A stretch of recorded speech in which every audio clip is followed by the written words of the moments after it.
Bueno, aquí estamos. ¿Cómo están? Bienvenidos. Esto es lunes. Voy a volver a la persiana que está un poco oxidada. Hay que ponerle aceite. La vamos a levantar porque siempre cuesta el lunes. Ahí vamos. Levantamos la persiana. Bienvenidos.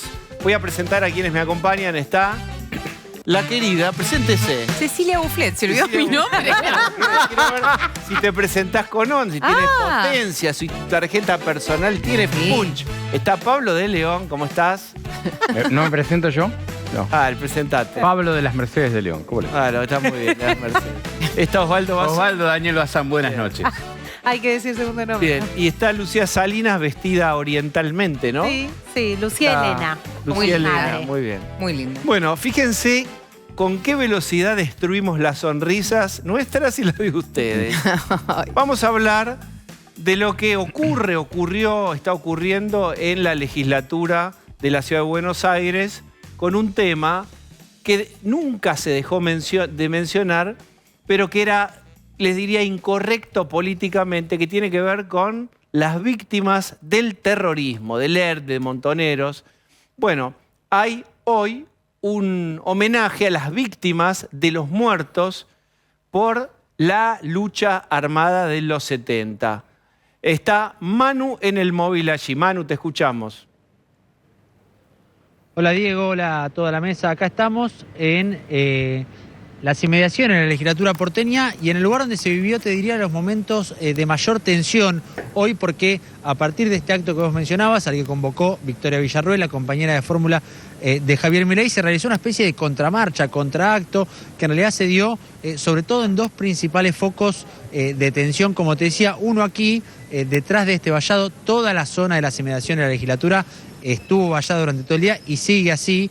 Ustedes van a ver también a los distintos efectivos de la policía de la ciudad que empiezan de a poco a levantar campamento, pero que vivieron momentos de tensión hoy en este sector donde estamos nosotros, con una manifestación de la agrupación Hijos, y del otro lado, sobre Diagonal Sur, en la intersección con la calle Perú, del Frente de Izquierda. Se fueron turnando de alguna manera los focos estos de tensión. Primero se concentraron aquí, después del otro lado, a punto tal que en un momento llegaron a vencer el vallado. Se temía por la posibilidad, sobre todo, de que se crucen quienes participaban como invitados o como oradores de este acto al que convocó Victoria Villarruel y quienes venían a manifestarse. De hecho, hubo referentes de la izquierda que sí ingresaban al recinto. Claro, les corresponde porque en definitiva son legisladores, el caso de Gabriel Solano o quienes trabajan con él en su despacho, y hubo algún momento de tensión también adentro de la legislatura. Ahora, por supuesto, si bien quedan algunos referentes de la Libertad Avanza adentro, por ejemplo Lucía Montenegro, que fue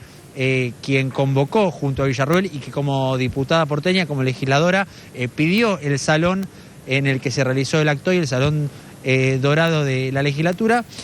Y una lectura política que seguramente puedan hacer, Diego, en el piso, tiene que ver con esto. Y perdón, me agacho para agarrar un cartel de los que vimos en la protesta, como verán, con la leyenda negacionismo. De eso se lo acusó a quienes participaron de este acto, y por supuesto se encargaron de aclarar en cada una de las oportunidades que tuvimos de hablar con ellos que no tiene que ver una cosa con la otra. De hecho, las víctimas del terrorismo, de esas organizaciones guerrilleras que aquí se homenajearon, fueron todas en periodo democrático. Pero ¿por qué me llamó la atención este cartel, Diego? Muchas organizaciones vinculadas al kirchnerismo, y si te fijás, es un cartel reciclado, porque originalmente tenía el globo amarillo que uno asocia directamente con lo que es el PRO, y arriba del globo le pusieron el pelo característico de Milei, como me parece un buen resumen, un buen resumen de lo que sería el cambio de rivalidad que eligen muchas agrupaciones vinculadas al kirchnerismo. Ya no el globo amarillo del PRO, sino la peluca de Milei, en este caso con la leyenda de negacionismo. Bueno, por supuesto los carteles del Nunca Más, por supuesto podemos Manu, en ese sentido, mientras se desarrollaba el acto. Sí, Diego. ¿Por qué no refrescamos a qué se refieren con negacionismo? ¿Querés explicarlo vos? ¿Querés que intentemos nosotros? ¿De qué estamos hablando cuando se dice es negacionista tal o cual persona? Viene perfecto porque fue el tema del día acá en esta zona, Diego, y repasarlo de esa manera.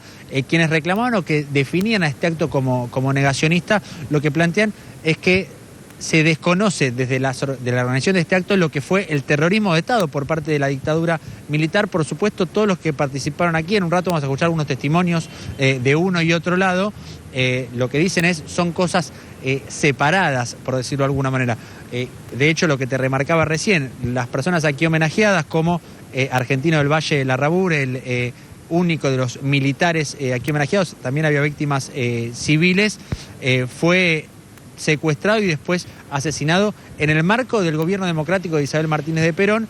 Por eso las diferencias respecto a este tema que vuelve a traer a los 70 y a la discusión y el debate sobre la violencia de los 70 en la campaña, para sumar confusión, Diego, quien fue la vocera, por ejemplo, del bloque kirchnerista o el bloque opositor porteño aquí en la legislatura, es Victoria Montenegro, mismo apellido que quien organizaba el acto, Lucía Montenegro. Victoria Montenegro, que tiene una historia particular vinculada a todo esto porque es hija de desaparecidos.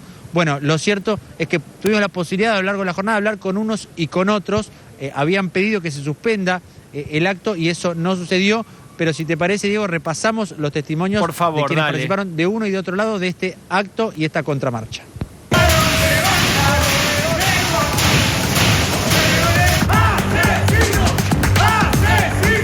Claramente hay que homenajear a los caídos. Esto fue una guerra, lamentablemente, de los dos lados. ¿Y por qué no el homenaje? Son seres humanos. El derecho humano es para todos. Yo creo que la dictadura fue lo peor que le pasó a la República Argentina en toda su historia. Eso no quita que haya que repudiar y que se repudia la dictadura, no quita que uno pueda homenajear a las víctimas del terrorismo. También es repudiable que se pongan bombas y que haya muertos inocentes y que haya muertos civiles en la década del 70 o no. Siempre vamos a empatizar con las víctimas, eso no está en discusión. El problema y lo miserable, si se quiere, por parte de la diputada Victoria Villarroel, es pararse sobre ese dolor para legitimar el accionar de la dictadura cívico-militar. Yo creo que no hay nada polémico, es simplemente venir a homenajear a las víctimas que existieron. Los que están allá afuera haciendo quilombo son los que quieren invisibilizar que hubo y existieron víctimas de la guerrilla, de montoneros, del Ejército Revolucionario del Pueblo, de las Fuerzas Armadas Peronistas, Fuerzas Armadas Revolucionarias. Es venir a homenajear a aquellas víctimas que durante tantos años han sido invisibilizadas.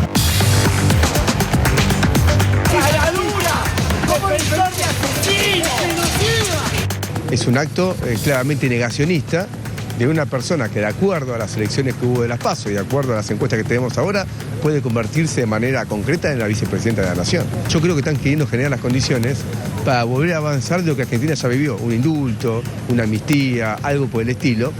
Y eso va en la línea del planteo que tiene Victoria Villarroel, que es la protagonista de este acto, de darle a las Fuerzas Armadas un protagonismo en la represión interior. Casualmente, los tres oradores de hoy, los que venimos a hablar de las víctimas del terrorismo convocados por la doctora Villarroel, nuestros padres, la hija de Lorenza, Laura, que tenía 18 años, murieron en plena democracia. Entonces, uno no viene a reivindicar para nada el 24 de marzo del 76. Venimos a hablar de nuestros familiares y lo que nos aconteció cuando la democracia argentina fue atacada por los grupos insurgentes.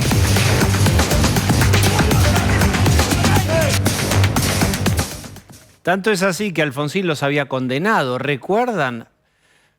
Raúl Alfonsín, cuando hace el juicio a las juntas, también condenan durante su gobierno a integrantes de la lucha armada. Adivinen después quién indulta. Menem. El peronista Menem indulta y después hace una retrospectiva mirada Kirchner y queda entonces de un lado la juventud maravillosa o la generación diezmada, diría Cristina, y del otro lado, por supuesto, los familiares, los deudos de muchísimas atrocidades de la lucha armada. Por supuesto, esto no significa la reivindicación de la dictadura, ni negacionismo, ni nada.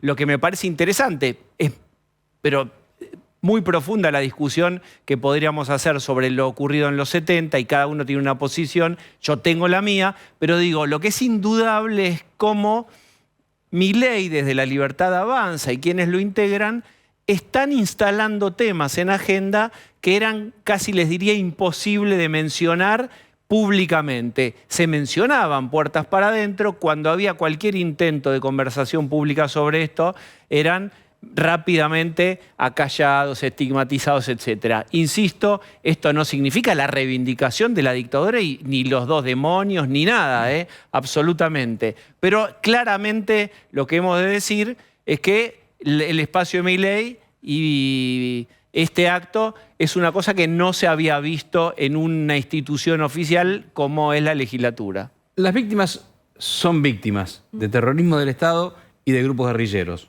Hubo víctimas de los dos lados. Y me parece que ese dolor se respeta siempre. Ahora bien, pararse sobre el dolor de las víctimas para hacer política partidaria, como hizo el kirchnerismo todo el tiempo sobre las víctimas del terrorismo de Estado, y pararse sobre el dolor de las víctimas de los terroristas, de las organizaciones guerrilleras, como hace ahora La Libertad Avanza, me parece que es mezquino de parte de los dos. Digo, acá se sufrió mucho y sacar esa lucha para una lucha partidaria, porque estamos en medio de las elecciones, me parece sumamente mezquino. Y por otro lado, me parece que acá hay una respuesta que vos desde la psicología podés dar. Lo reprimido finalmente sale.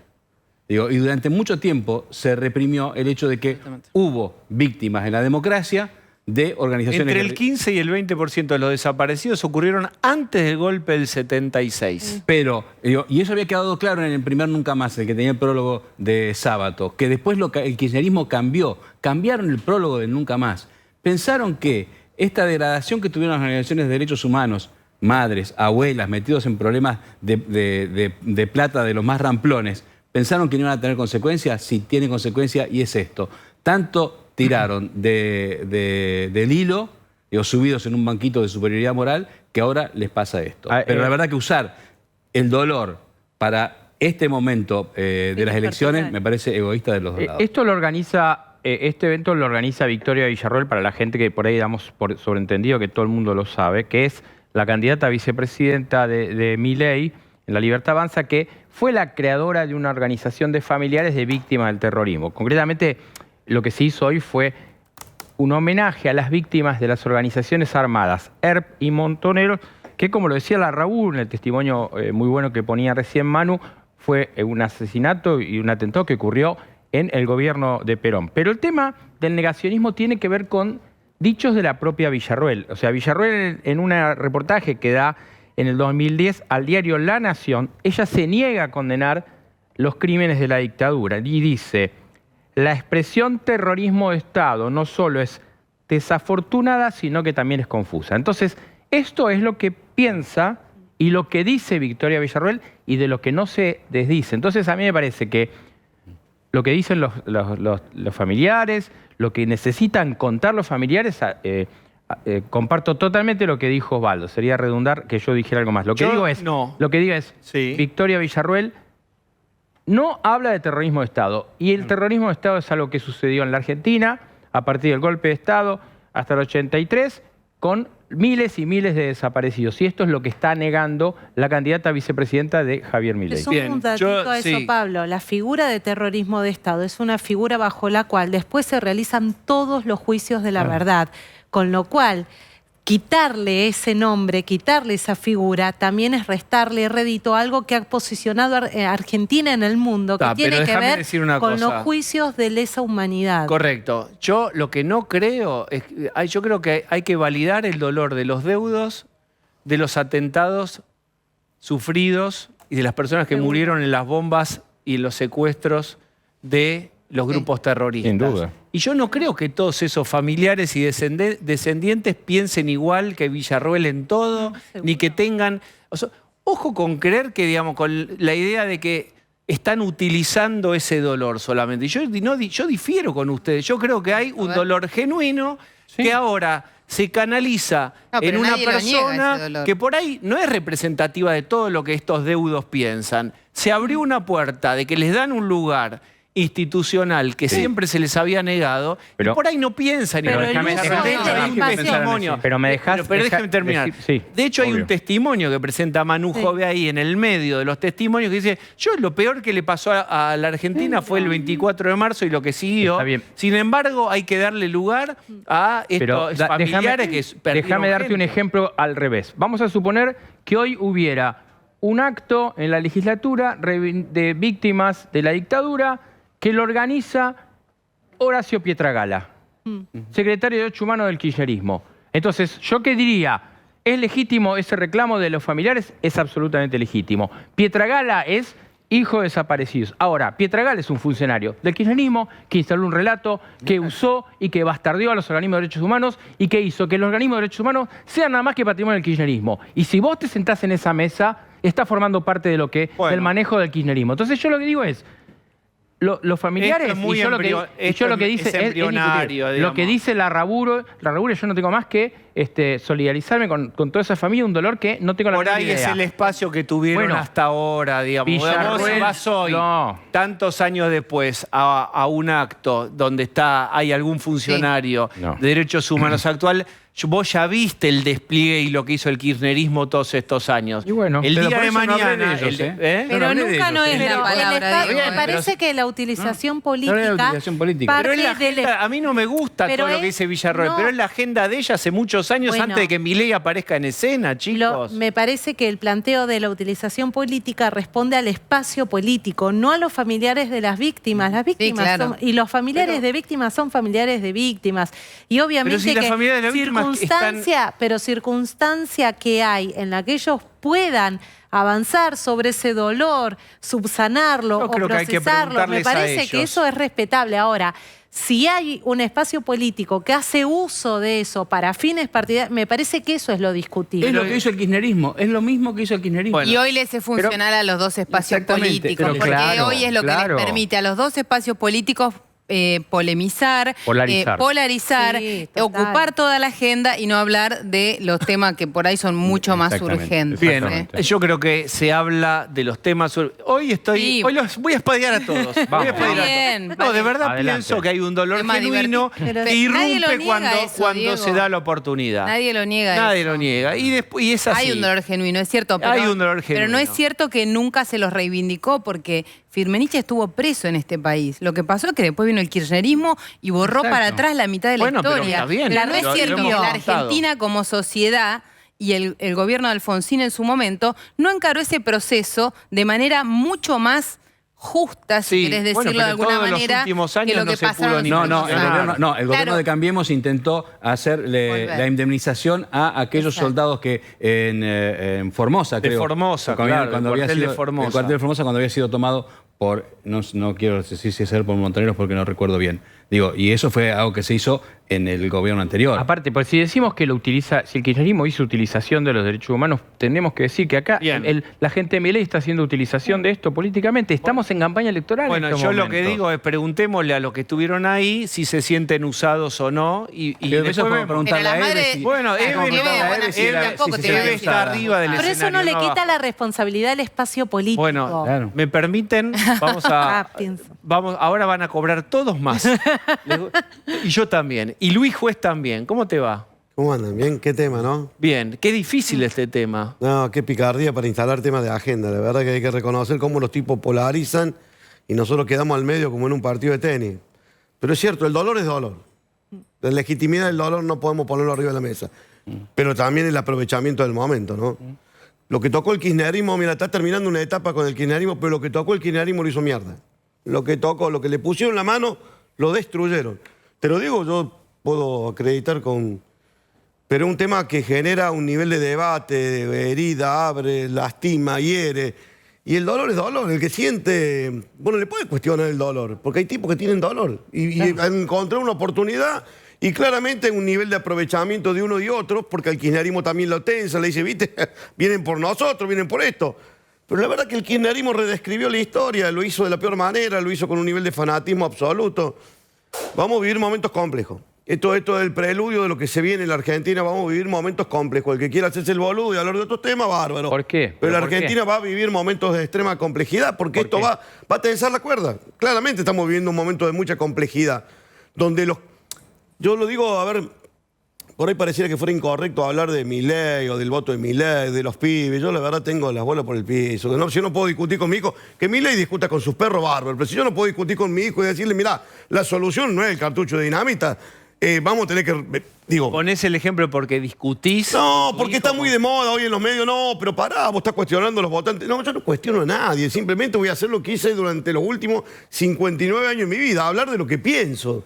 y defender mis ideas con convicción, como dice, buenas o malas, pero mías, ¿viste? Tan humana como la contradicción. Yo defiendo mis ideas. Y digo, ¿qué pasa? Pareciera que ahora no se puede hablar del votante de Milei o de Milei, porque pum, porque pam, porque los pibes llevaron a los abuelos, los padres. Y yo cuando le pregunto, yo tuve una gran reunión con mis hijos y los amigos de mis hijos, ese concepto, y bueno, que se pudra todo, porque todo fracaso. Yo digo, le decía a mis amigos, ¿no? Yo milito hace 40 años. Tenía 17 años cuando arrancó este proceso en el año 82, salía del liceo militar. Digo, y lo dije en un programa de Mirta Legrand, capaz que el lugar era inoportuno, pero dije, sentía que la democracia había fracasado, que yo como un dirigente político, 40 años haciendo política, siento un altísimo nivel de fracaso. Mirá dónde llegamos, porque esto lo podríamos haber discutido en su momento si permitíamos que la justicia tuviera una mirada totalmente amplia. Iniciamos así, después vinieron los tipos, redescribieron la historia y hoy volvemos a una herida que no ha cicatrizado porque no le permitiste hacer el duelo público a muchos. Yo vengo de una familia militar, tengo un hermano coronel, y sin embargo mi primera actividad como intendente de Córdoba fue meter al grupo de antropología forense en el cementerio San Vicente porque ahí había una fosa común y es mi actividad todos los 24 de marzo. Ahora digo, tengo que animarme. Cuando me tocó elegir una senadora, la llevé a Norma Morandini y cuento esta historia públicamente porque Néstor la llama el 10 de diciembre del 2003 a su despacho para felicitarle una nota que había salido en Clarín, que ella había escrito que decía mis hermanos Néstor y Cristina. Sí, y Néstor creía que hablaba de él y su mujer. Los hermanos de Morandini se llaman igual, Néstor y Cristina. Cuando la llevamos en la lista de senadores en el año 2009, digo, qué país jodido cuando los que tienen el poder lo quieren escribir o quieren redescribir la historia conforme a su propia voluntad y no verdaderamente a los hechos históricos. Pero punto. Hoy esto va a pasar, esto es la campaña tensa, acumula los extremos. Yo le vengo diciendo a los dirigentes Juntos por el Cambio, guarda que si la cosa se tensa y la acumulación va a venir por los extremos, esto le viene maravillosamente bien al kirchnerismo porque terminan los tipos justificando lo injustificable. Va a ser así, entonces vamos a tener que ser muy inteligentes Juntos por el Cambio, cómo construimos, cómo nos paramos, cómo mostramos, cómo exhibimos autocrítica, pero también equipos, capacidad, posibilidad de tomar decisiones. Quizás hablando del futuro, porque esto es volver a hablar otra vez del pasado, ¿no? No, seguro. No, pero seguro. Por eso la Argentina nunca, siempre estamos ahí, ¿viste? No, agarrado el tobillo, ¿viste? Pero Luis Juez, vos dijiste una cosa.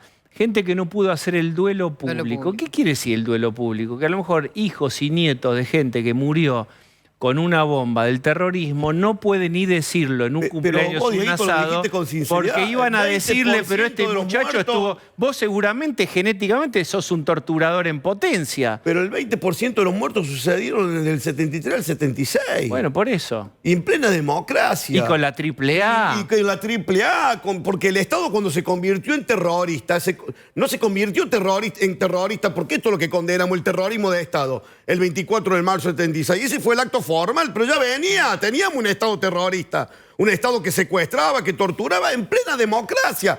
Lo digo yo que vengo de una cuna peronista y pareciera que decir esto del peronismo, pero esta es la verdad. La verdad es que antes que llegara el general Perón y cuando se votó en el 73, yo tenía 10 años. Tenía 10 años, pero la verdad es que del 73 al 76, en plena democracia, se secuestraba, se torturaba y se mataba también. Bueno, pero está bien, está muy bien lo que me gusta mucho este último punto de Juez, que el otro día lo decía acá Jesús Rodríguez. El Estado terrorista de López Rega y de Isabel Perón fue también terrorismo de Estado. Y no hay ninguna duda de que, las víctimas de esa situación, para mí, son terroristas de Estado. No, valen exactamente igual. Bueno. Y yo siempre recuerdo el caso de la hijita del general Viola, que también la matan de una bomba. Y eso es una cosa que cuando uno era joven y tenía toda la cuestión de la idealización de la política, me hacía ruido. No. Bueno, pero no se podía hablar. Hoy estamos hablando... Por eso digo, mirá pero déjame cerrar la idea. Estamos hablando de eso y lo tenemos que hablar. Ahora yo digo... ¿Cuál es la necesidad de instalar esto ahora? Y vuelvo a lo que rescataba Cecilia. Estamos en campaña electoral y hay una intención de polarizar. Acá está intentando polarizar La Libertad Avanza y el kirchnerismo en una discusión. Por eso está bien y es lógico que Juntos por el Cambio esté incómodo, porque lo pone en una situación incómoda para dejarlo afuera y para mostrar contradicciones. Pero acá está claro que hay una intención de polarizar y usarlo de los dos lados políticamente. Sí. Claramente. Bueno, por eso nuestra respuesta tiene que ser la justicia.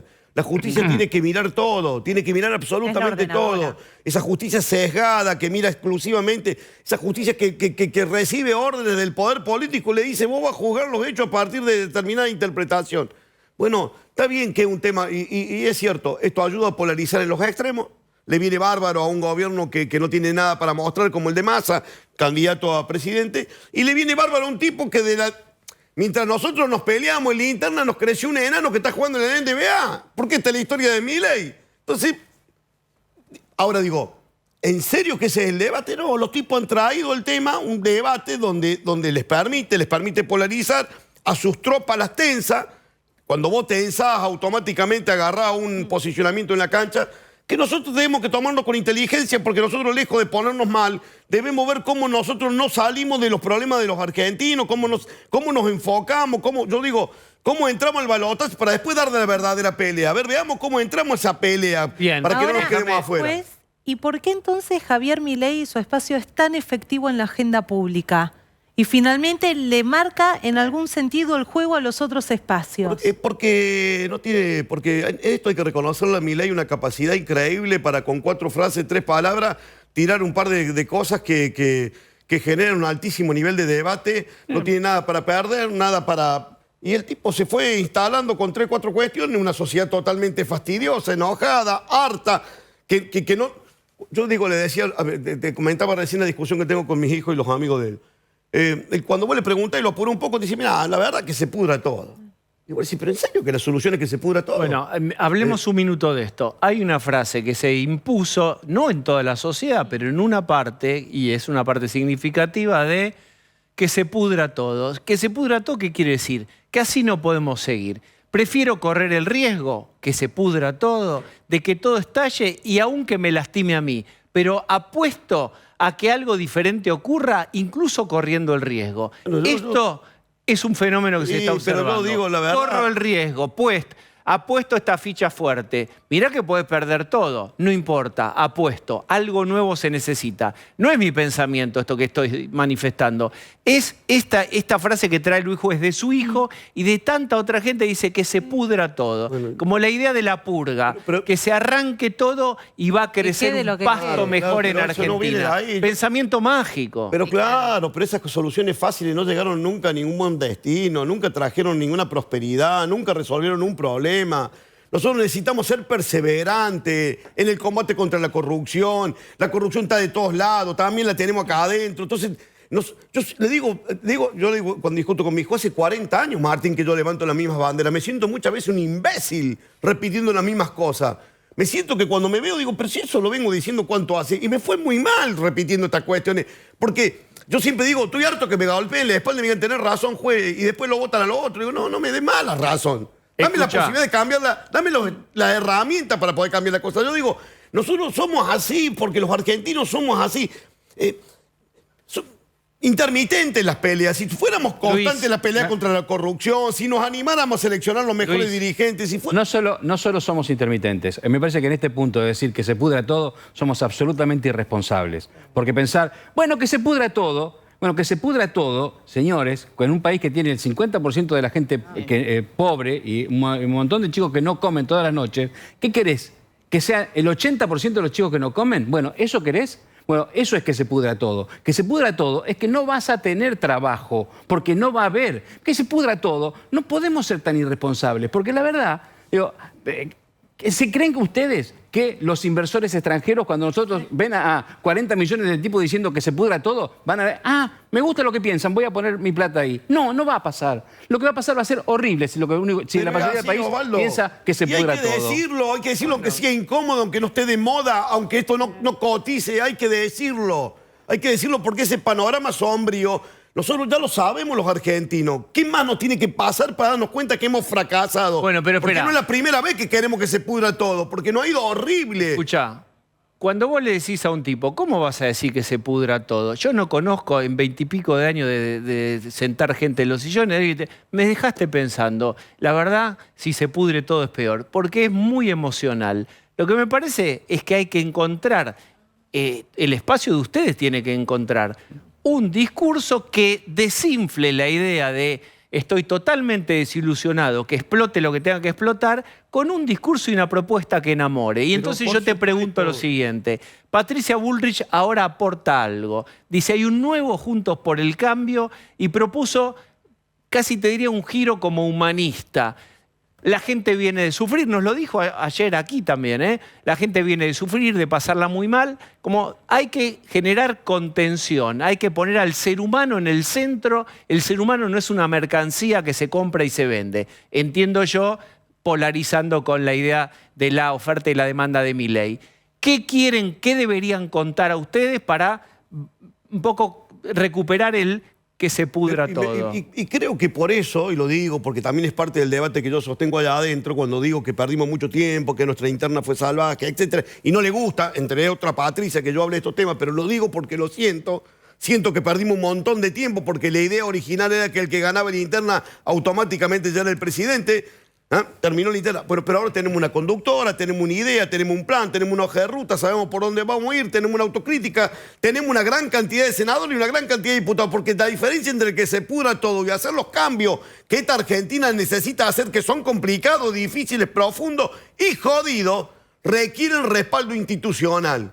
Entonces vos tenés que decirle a la gente, mira, nosotros estamos en condiciones de hacer esto, no es con el cartucho de dinamita. Con la motosierra vos haces un capítulo de Halloween, hermano, pero acá necesitas darle contenido a lo que vamos a hacer. Entonces, es ahí donde nosotros tenemos que empoderarnos del cambio. Porque hoy el cambio nos lo robó un pícaro.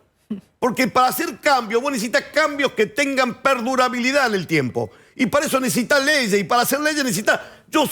Siento que este año y medio que llevo, me siento que fracasado. Estoy al frente de una mujer que no quiere hablar. Aun cuando tengamos... mirada distinta, ley de alquileres. No quieren hablar los guasos. Entonces, llevo 1 año y 8 meses al pedo en el Senado de la Nación. Y eso es lo que da pasto para que alguien venga. Así que no querés hablar, dinamita. Yo quiero hacer esos cambios, pero quiero que esos cambios duren más allá de mi gobierno. Y para que duren necesitamos leyes. Y para tener leyes necesitas por lo menos 37 senadores, 128 diputados. Eso es lo que hay que contarle a la gente. No es que te saca la bronca y la gana. Si realmente querés que de alguna vez por todas en este país empecemos a despegar, ponete a discutir el tema que quieras, inclusive el tema de la dolarización. El tema... Pícaro, yo fui embajador en Ecuador. Te podría estar el día completo contándote cómo se vive en Ecuador con el tema de la dolarización. Ahora digo, pero aún para eso vos necesitas leyes. Entonces digo, ahí nosotros tenemos un atributo, ahí tenemos que empoderarnos, ahí tenemos que... Y la verdad lo digo, Patricia tiene una mirada mucho más humana, tiene un rostro mucho más próximo a la gente, mucho más... Y me parece que por ahí vaya la cosa. Lo que pasa es que, bueno, te aparecen estos temas, te sacan de la discusión, te corren del partido. Tenemos que concentrarnos. Nosotros creo que tenemos una gran oportunidad. Este partido hay que mirarlo por tiempo. Primer tiempo de entrar al balotaje. Yo digo, concentrémonos en entrar al balotaje. Claramente hay un 75% de argentinos que ya dicen qué modelo de país le interesa. Que terminemos con el chamullo, con el verso, con ese populismo berreta, no va a ningún lado. Bueno, ahora intentemos jugar el segundo tiempo, pero para eso hay que ganar el primero. Y bueno, me parece que ahí tenemos 55 días como para concentrarnos en eso. Bien, Lucía, tenías algo. Tenías cara de querer preguntar algo. No, yo sí no tengo. Sí, me quedé pensando en esto que planteabas de la señora que no quiere hablar. Intuyo que te referís a la presidenta del Senado, que es Cristina Fernández de Kirchner. 3 sesiones, Lucy. 3 sesiones en 1 año. No podemos hablar. O sea, ¿sabes lo que es vivir? Bueno, pero ese es el punto. Llego a mi provincia, los negros pero, me dicen... Luis, ese es el punto. ¿Por qué no hubo sesión? Todos los jueves llego a Córdoba y mi mujer me dice, ¿qué pasó? No pasó ni bosta. ¿Por qué? Y porque no quieren discutir, no quieren hablar, aun cuando perdá la pelea. Sí. Para eso me pagan. Yo tengo que justificar qué mierda hago acá en Buenos Aires. Entonces digo, estamos frente a una mujer que solamente quiere discutir su agenda. Entonces yo quiero, cuando me aparece un Milei, que somos toda la casta... Loco, yo no soy de una casta, hace 40 años que hago política y vivo en mi profesión, de mi trabajo, y hago política porque amo la política, no para hacerme rico ni hacer negocio. Ahora digo, pero tengo al frente una mujer que ha destruido la calidad institucional. No hay debate, no hay discusión, aun cuando los debates los perdamos, pero animémonos a darlo. Bueno, entonces te aparece un tipo, un emergente, que de otra manera piensa parecido. Somos todos irresponsables. No, yo con este tipo no hablo. Este es un zurdo, este es un comunista, este es un inútil, este es la casta. Digo, pará, hermano, pará. Porque ¿cómo mierda va a resolver los problemas de la gente? ¿Cómo pensás vos gobernar? ¿Qué decisiones va a tomar? ¿De qué manera vos vas a administrar este país que tiene una crisis brutal? ¿Cómo lo va a hacer? ¿Con qué autoridad moral?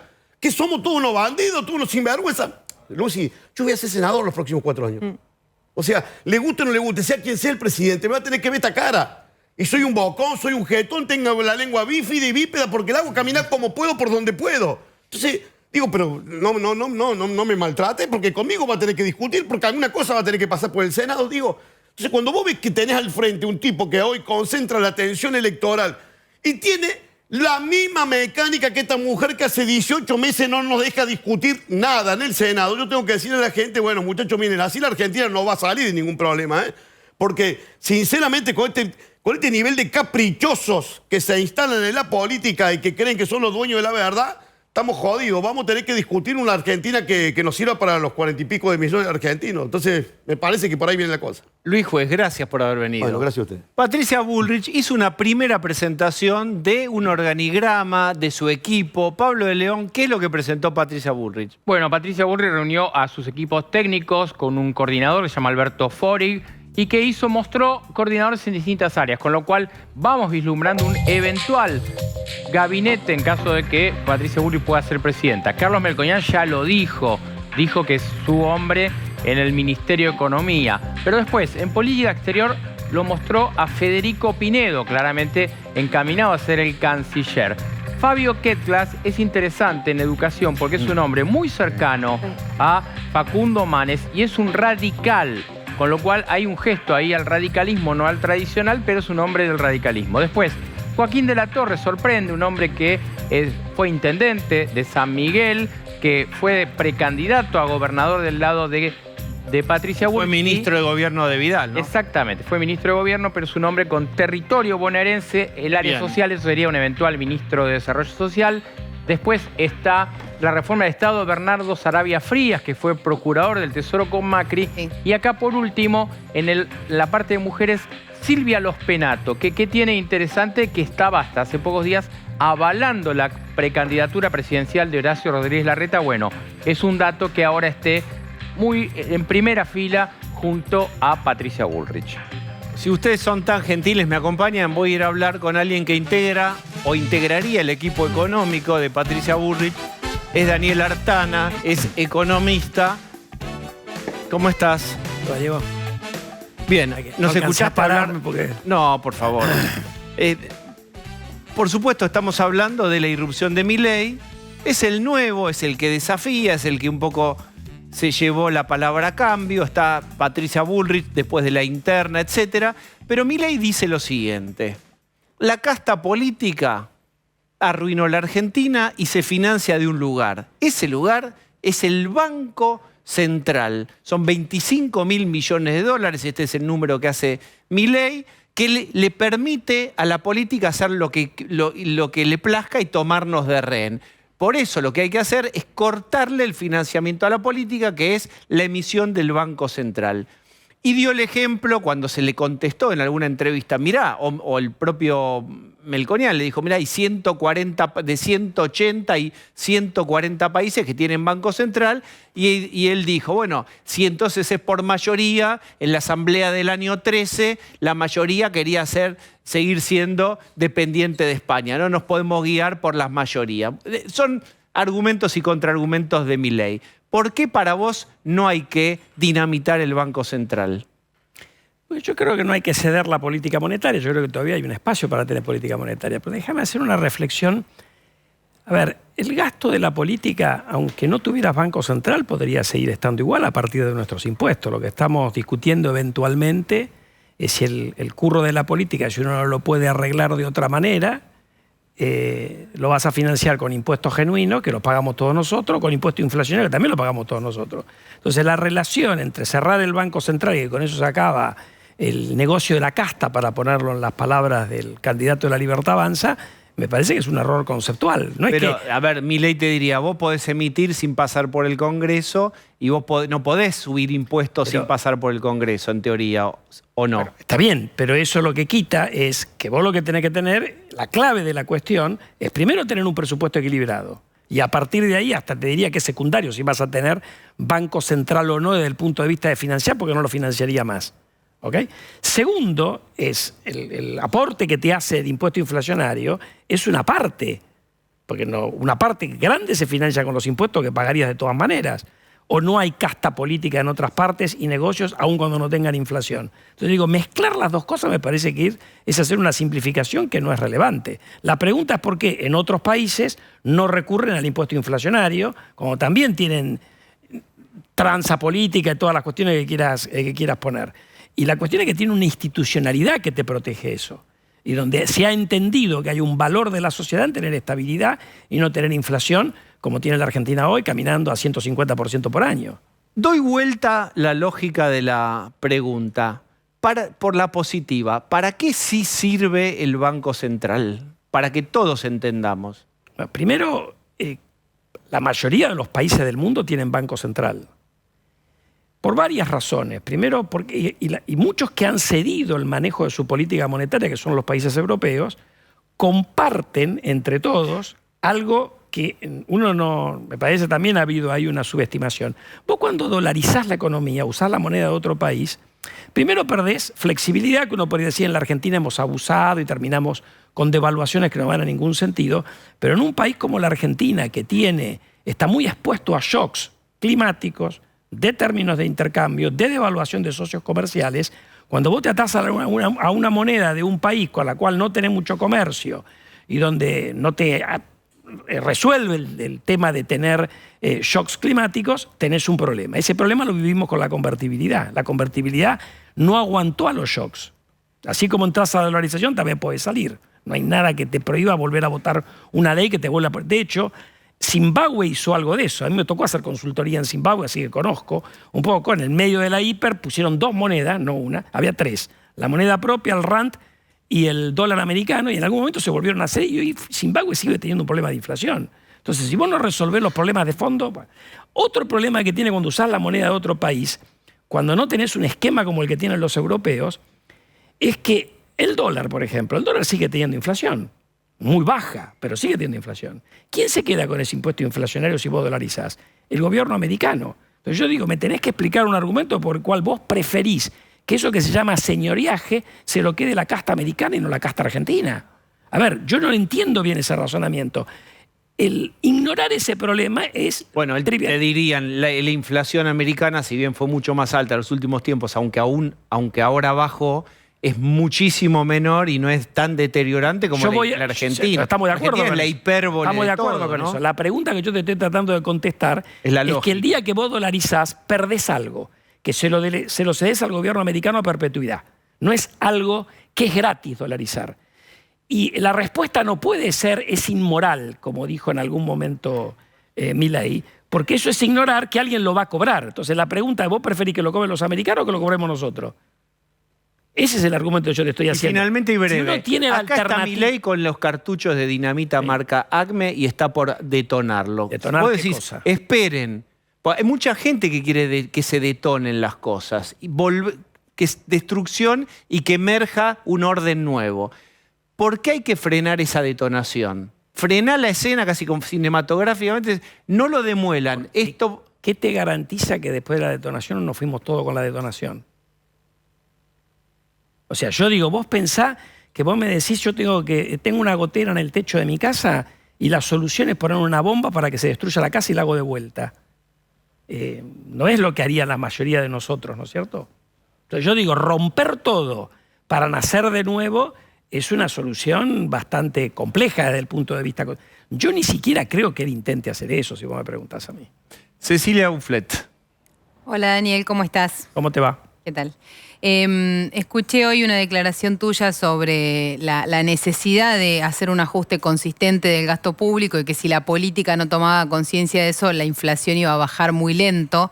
Me quedo dando vuelta en la cabeza porque me parece que si no hay un orden fiscal en serio, lo que tenemos riesgo es de que la inflación suba más todavía en el próximo gobierno. ¿Cómo van a encarar ese proceso de ordenamiento fiscal en un eventual gobierno? Bueno, la primera cuestión es que me parece que por lo menos a nivel conceptual en economistas, yo diría, excepto los economistas de gobierno, hay bastante consenso en que para resolver el problema inflacionario de Argentina tenés que equilibrar las cuentas públicas. Y que si no haces eso, la inflación, como no tenés quien te financie, le das a la maquinita. Así que eso me parece que hay bastante consenso.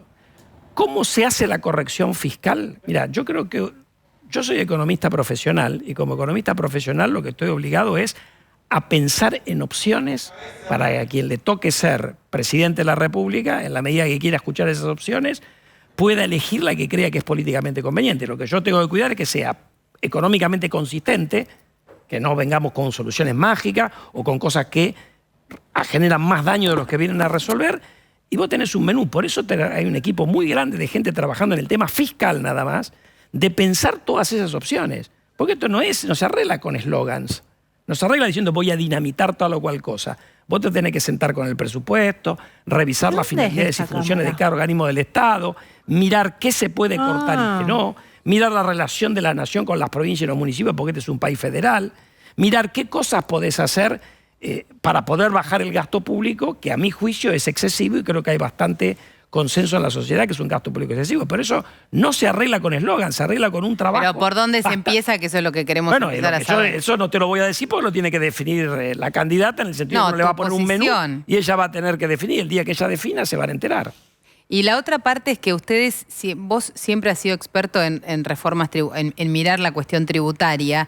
¿Ese proceso va a ser muy lento, la baja de impuestos, la necesidad de primero bajar el gasto público?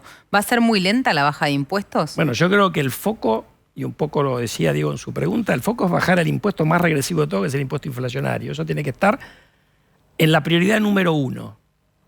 Después, vos sabés lo que yo pienso, yo creo que Argentina tiene una presión tributaria excesiva, los impuestos sobre el sector formal son excesivos, creo que ello requiere, obviamente, un recorte del gasto mayor para que te quede espacio, primero para eliminar el déficit y después para bajar impuestos. Es una tarea bastante compleja, que es una tarea en la cual uno tiene que tener un menú de reducción de gasto, mucho más que el que te necesitas para equilibrar, y la política tendrá que decidir. Yo no puedo tomar esa decisión, porque esa decisión es la que a mí me parecería bien. El político es el que tiene que interpretar, que es el que fue votado en definitiva, por dónde le aprieta el zapato más, siempre que tenga consistencia. Como dice Melcoñán, primero empecemos por la tabla del 2, ¿no? Bien, y finalmente, muy breve, me vas a esquivar la pregunta, pero yo por reglamento tengo que hacértela. Hay un equipo y hay posiciones en el organigrama del equipo económico.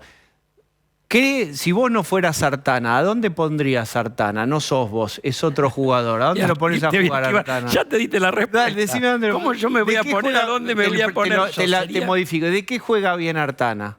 Bueno, yo tengo un currículum y he trabajado en 2 docenas de países alrededor del mundo, en temas fiscales, temas regulatorios. Si vos mirás mi currículum, ahí tengo una ventaja comparativa, después puedo trabajar. ¿Qué eso machea con qué en el organigrama? Cuestiones que tienen que ver con la política fiscal. Bueno, ya te dije todo. Bien. ¿Qué más querés que te diga? Está muy bien. Gracias por haber venido. No, a ustedes por llamarme. Vamos a una tanda, por favor. Esta es una última noticia. Hay 2 detenidos por el asesinato de Mariano Barbieri. Lo recuerdan, el ingeniero asesinado brutalmente la semana pasada en Palermo. Rolo Barbano. Diego, hace unos instantes se conoció que los detenidos por el crimen son 2. En un primer momento se había informado sobre el arresto de un sospechoso en el barrio 31. La detención la había hecho la División Homicidios de la Policía de la Ciudad, que le había secuestrado una gorra y una bufanda que serían similares a las que tenía el asesino de Mariano Barbieri. Recuerdan, el ingeniero asesinado en un sector de los Bosques de Palermo para robarle el celular. Ahí lo estamos viendo a Mariano cuando iba ya apuñalado hacia una heladería de Libertador y La Finura a pedir ayuda. La noticia indicaba que había un detenido, pero hace instantes se confirmó que los detenidos son 2. ¿Por qué? Porque otra división de la Policía de la Ciudad, la División Antidrogas Norte, arrestó a otro sospechoso también en el barrio 31. De esta manera son 2 los detenidos, y lo que hay que aclarar, Diego, es que los investigadores están seguros de que el asesino fue una sola persona, un solo hombre de unos 30 años que estaba vestido con un buzo rojo, de jeans y zapatillas blancas, con una gorra que le tapaba parte de su cara, por lo menos en el ángulo en el cual le daban las cámaras de seguridad públicas. También tenía una bufanda, pero los detenidos son 2. Entonces está muy claro que a esta hora una de estas 2 personas seguro no tiene nada que ver con el hecho. Habrá que ver si el otro sí tiene que ver, porque la policía está bajo mucha presión con este crimen. Obviamente impactó mucho en la opinión pública y por eso están tratando de dar una respuesta que ya viene muy demorada. El crimen fue la semana pasada en una zona muy pública, muy transitada y muy buen poder adquisitivo, que se suponía bien vigilada. Hoy la policía aparece con estas 2 detenciones. Desde el juzgado no quieren dar más información y lo que están diciendo es: faltan más elementos para saber si alguno de los 2 es realmente el asesino de Mariano. ¿De qué elementos estamos hablando? Bueno, van a intentar hacer una rueda de reconocimiento con un hombre que vio el momento del robo, el forcejeo entre Mariano y el asesino a metros de la entrada del jardín japonés y que llamó al 911. Él estaba en Berra y Casares, donde la avenida Casares hace una curva, y de ahí vio el forcejeo y vio que el asesino escapaba hacia la avenida Figueroa Alcorta en dirección, se puede decir, hacia la zona del barrio 31 de Retiro. Bueno, ese es un testigo clave. Van a intentar que reconozca a estas 2 personas. Y el otro dato que tienen los investigadores tiene que ver con ese cuchillo que insólitamente encontró un periodista y no la policía, tirado en el medio del parque, que tiene sangre humana. Esto ya lo confirmó el laboratorio. Se detectó una huella digital parcial en ese cuchillo. Todavía no la pudieron identificar, pero ahora obviamente ahí estamos viendo el cuchillo que se cree el asesino utilizó para apuñalar en el corazón a Mariano. Lo que van a hacer es cotejar esa huella con estos 2 detenidos, porque en la base de datos del RENAPER y en la base de datos de personas con antecedentes no dio ninguna coincidencia, Diego. Pero bueno, ahora tienen 2 personas para hacer un cotejo, por supuesto, además van a Rolo, con esa media, con esa huella imperfecta, incompleta, ¿se puede llegar a saber, se puede apelar al registro, identificar? ¿Se hizo y no se pudo? Con el registro no se pudo, pero es más difícil porque no tienen la totalidad de las huellas digitales de todos los ciudadanos argentinos digitalizadas, de los 10 dedos. Pensá esto, una huella parcial puede ser de cualquier dedo. Es más fácil tener en los registros, por ejemplo, la huella de uno de los pulgares. Pero si la huella es de otro dedo, ya es más difícil. Si es una persona con antecedentes, y antecedentes relativamente recientes, sí está en la base de datos. Si es más antiguo, no. Entonces, ¿qué pasa? Ahora tienen a 2 personas para cotejar las huellas de estos sospechosos con la que se encontró en el cuchillo. Esto va a ser una primera medida que esperemos... Pero es sangre humana la que tenía el cuchillo. Dicen que tiene sangre humana, pero todavía no saben si es sangre de Mariano. Esto tampoco está confirmado, Diego. La noticia entonces es que hay 2 sospechosos detenidos. Bien. No podemos decir, está detenido el asesino de Mariano. Es muy apresurado e insisto, mañana pensá que asume el nuevo ministro de Seguridad de la ciudad, Gustavo Coria, y este tema es una papa caliente, es algo que necesita la policía resolver rápidamente. Bien. Así que tomemos con cautela estas detenciones. Con el correr de las horas sabremos si son perejiles o si alguno estuvo realmente implicado. Muy bien. Vamos a meternos en un tema que venimos tomando en el programa, que venimos informando sobre este tema. Ayer estuvo Claudio Velocopita en representación de la salud privada, pero también de las obras sociales. Recuerden que una gran parte del total del sistema salud está representado por obras sociales, por prepagas, etcétera, además de la salud pública, digo, para entender el conflicto del que vamos a seguir hablando, que tiene que ver con el congelamiento de las cuotas de las prepagas, pero por ahí lo que te viene pasando a vos, que es demoras en los turnos. ¿Acaso te empiezan a pedir un copago para alguna prestación o para algún análisis que tenés que hacerte? Bueno, para seguir charlando de esto y ver en qué está el sistema, vamos a hablar con el director general de un sanatorio muy importante, que es el Sanatorio Mater Dei. Es Enrique Kamerlins. ¿Cómo estás, Enrique? Muy bien, buenas noches a todos. Bien, ¿en qué están las prestaciones? ¿Cómo opera el Mater Dei como representación del sistema en general? ¿Tienen copago, no tienen copago? No, nosotros no tenemos copago. El Sanatorio Mater Dei es un sanatorio privado que atiende a través de obras sociales y medicinas prepagas, como los más de 1000 sanatorios de toda la Argentina. Lo cierto que esto que se anunció ahora impacta nuevamente en nuestra actividad, pero viene ya desde el año 2017. Para que se den una idea, y creo que ayer Claudio lo comentó muy bien, desde enero del 2020 a la fecha, la inflación fue 526%. Los precios del Sanatorio Mater Dei y en general de todas las clínicas y sanatorios que son mediante los cuales nosotros cobramos las prestaciones, aumentaron un 361%. Esa brecha se viene incrementando permanentemente. Hoy, a la fecha, el sanatorio, para poder equiparar este periodo del 2020 a la fecha, con la pandemia en el medio, debería ajustar sus precios un 35.6% para compararnos con la inflación, nada más, tomando como parámetro la inflación. Esto, por supuesto, que no se da, ni se va a dar. Y acá creo que un poco es el kit de esta cuestión. Claramente el sector salud es un sector complejo, es difícil de explicar para nosotros y es difícil de entender para el público en general. La salud, conceptualmente, se valora cuando se pierde. Si no, uno no le da la mayor importancia ni bolilla, salvo casos excepcionales. En este contexto de no valorar la salud, es que, y no entender el sector, es que una medicina prepaga tiene que incrementar sus precios para poder pagarnos a los prestadores, sean médicos, clínicas, centros de diagnóstico, lo que fuera, un precio mayor por la inflación que tenemos. Sale en la tapa de los diarios y todo el mundo se queja como consumidor y es normal. Ahora, las clínicas, hoy estamos en una crisis muy, muy importante que viene acumulándose y que estas medidas que se anunciaron hace 2 domingos de parte del presidente nos preocuparon muchísimo porque, como yo digo, pareciera que fuera que nos aplican el catenacho, digo yo. Es el único, uno de los pocos sectores que nos pegan del lado del ingreso, porque a las prepagas congelarle los precios no nos van a poder trasladar a nosotros incrementos, y por los gastos, porque tenemos que pagar un bono de 30.000 pesos el 21 de septiembre, otro bono el mes que viene. En este contexto empezaron negociaciones la semana pasada.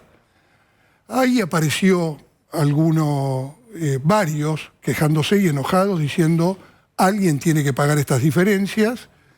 Es claro que alguien las tiene que pagar, digamos.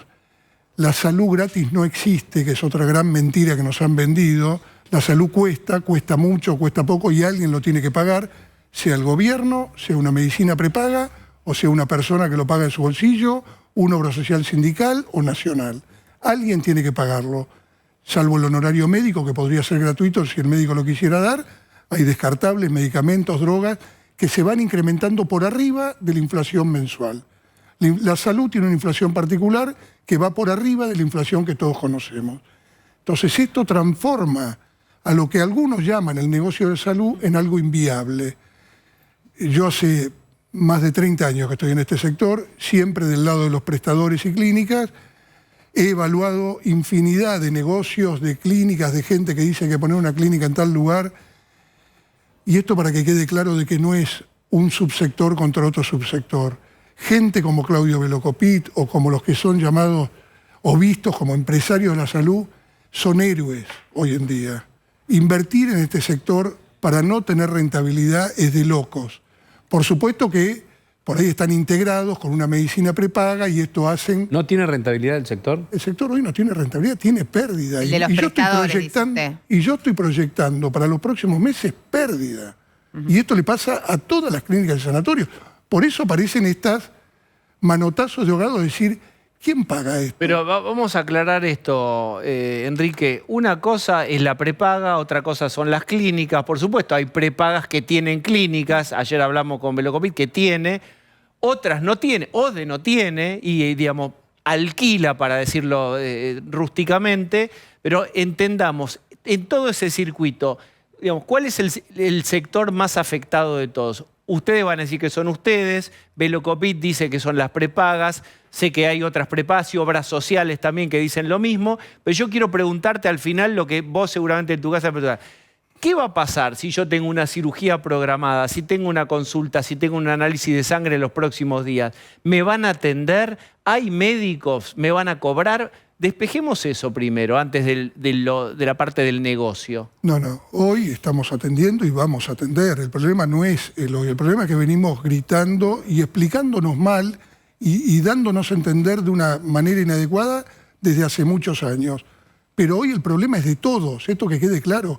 No es que las clínicas están mal y los prepagos se están llenando de plata o que las obras sociales sindicales se están llenando de plata. Son distintos los motivos por los que llegamos a esta razón. Ha habido un incremento de prestaciones, de drogas caras, de medicamentos, de tratamientos sin mucha eficacia demostrada, que alegremente se decían lo tiene que cubrir el PMO, que es este plan médico obligatorio, que lo han llenado de prestaciones y que todo lo tiene que pagar. ¿Quién? La obra social y la prepaga, sin importar el costo, en muchos casos sin importar la eficacia, en otros casos con eficacia demostrada. Esto no pasa en el mundo. En Estados Unidos no pasa, en Inglaterra no pasa, en Cuba no pasa, en Europa no pasa. Hay sistemas más sociales, sistemas más comerciales, pero en ningún lado se da el nivel de prestación médica que estamos dando. Usted dice que tiraron tanto de la cuerda que ahora está en riesgo ese nivel de prestación, ese nivel de servicio. El problema no es hoy, Diego.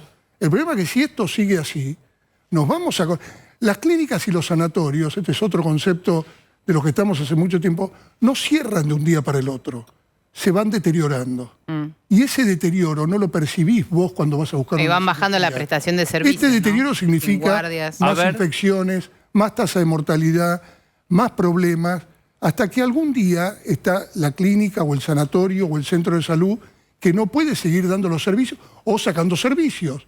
Por ejemplo, hoy hay instituciones de mucho prestigio que han dejado de tener maternidad, que han dejado de tener pediatría. ¿Por qué? Porque no es rentable y no pueden seguir manteniéndolo. En el sanatorio Mater Dei, en el interior, perdón, Enrique, en el interior del país muchísimas veces te encontrás con lugares chicos donde la guardia de la clínica privada cierra y la única atención que hay de guardia es la del hospital público, completamente ineficiente, deteriorado y sin infraestructura. La emergencia. Te atienden la emergencia y no atienden la guardia tal cual la conocemos. Sí. Entonces, después decir, ya cerraron servicio de pediatría, de maternidad también. ¿Por qué no son rentables? De tipos de cirugía, que dicen no las hacemos más, que en otro momento se hacían, porque dejan de ser rentables y no pueden mantenerlas. Nosotros somos instituciones de mano de obra muy intensiva. El Sanatorio Mater Dei tiene 1.100 empleados en relación de dependencia y unos 400, 500 más indirectos entre cirujanos, técnicos y demás. Es el movimiento, la gestión de una institución de salud es complejísima. Peter Drucker, hace como 20 años, se metió en el sector salud y dijo, nunca vi un sector tan complejo de gestionar como una clínica o un sanatorio. ¿Y cómo paga el bono de 30.000 pesos para 1.100 personas con la prestación o el costo de la prestación congelado? Bueno, por eso te digo, nos pegaron del lado del ingreso porque los prepagos no pueden aumentar, entonces no me van a poder trasladar incrementos para poder hacer frente a estos incrementos, este bono o los incrementos paritarios que nos piden permanentemente y que son totalmente lógicos y razonables. Cuando se habla, en el último tiempo se viene hablando mucho de la falta de especialistas, de la falta de residentes, que no hay residentes para cubrir. Mi visión y la de muchos que estamos de este lado, no es lo que se nos presenta como que, si es una industria que está en riesgo, es una industria que está perdiendo plata en el futuro, ¿qué médico joven o qué chico va a querer meterse en medicina cuando ve que las instituciones no son rentables, que no pueden reinvertir? ¿Vos ya lo estás viendo cuando están buscando especialistas? Pero totalmente, lo vemos todos los días. ¿Qué especialidades te faltan? Es decir, estamos buscando tal... La subespecialidad. Hoy, por supuesto que el sanatorio y donde yo trabajo estamos en una zona o en un lugar en Capital Federal que no es lo mismo que una clínica. Pero en general, habla del sector. Las subespecialidades es muy complejo. Cuando buscas una subespecialidad en pediatría, en adultos, es muy difícil conseguirla. O son médicos o profesionales que van saliendo del sistema, como lo planteó ayer Claudio, que se lo preguntaron, que cada vez es más complejo. Si bien hay muchos que entran, los de prestigio, bien, escucha, las especialidades más complejas se van yendo del sistema porque prefieren tener 20 consultas por mes que tener 150 con un valor que no les cierra. Bien.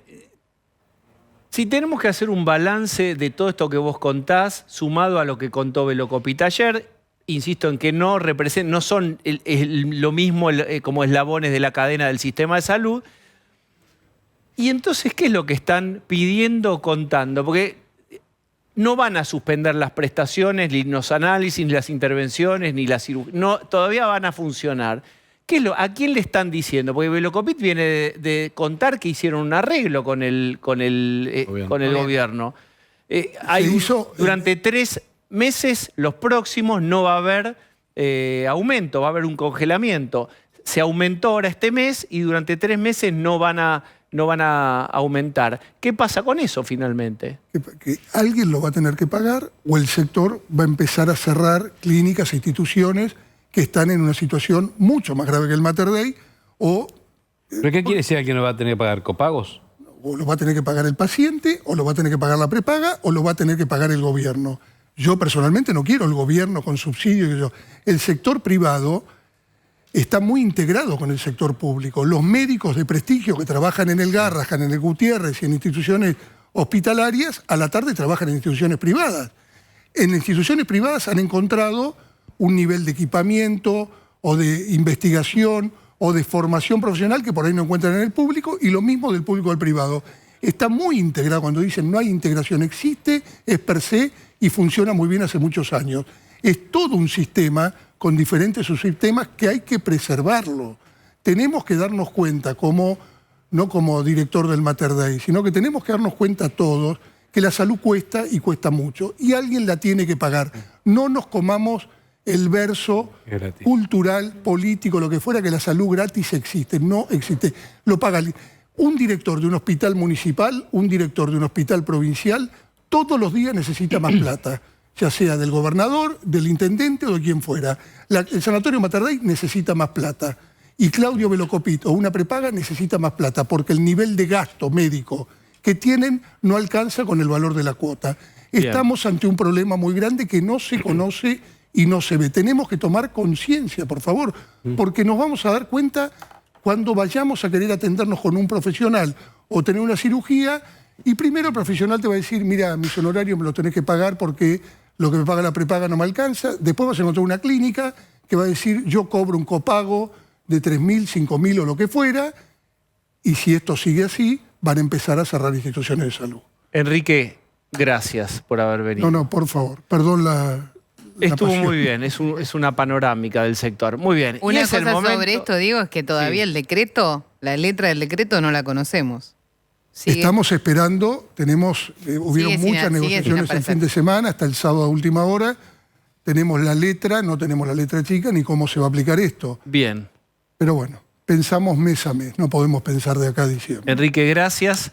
Cambiamos de tema, es el momento de los clics políticos. Pablo de León, vamos. Muy bien, ahí viene, señor director, ¿cómo le va? Venga para acá. Bueno, vamos a empezar con una frase absolutamente vintage. ¿Se acuerdan lo que era deshojar la margarita? Bueno, los públicos lo saben, no nos hagamos que miramos Dua Lipa. Señor director, adelante, arranquemos.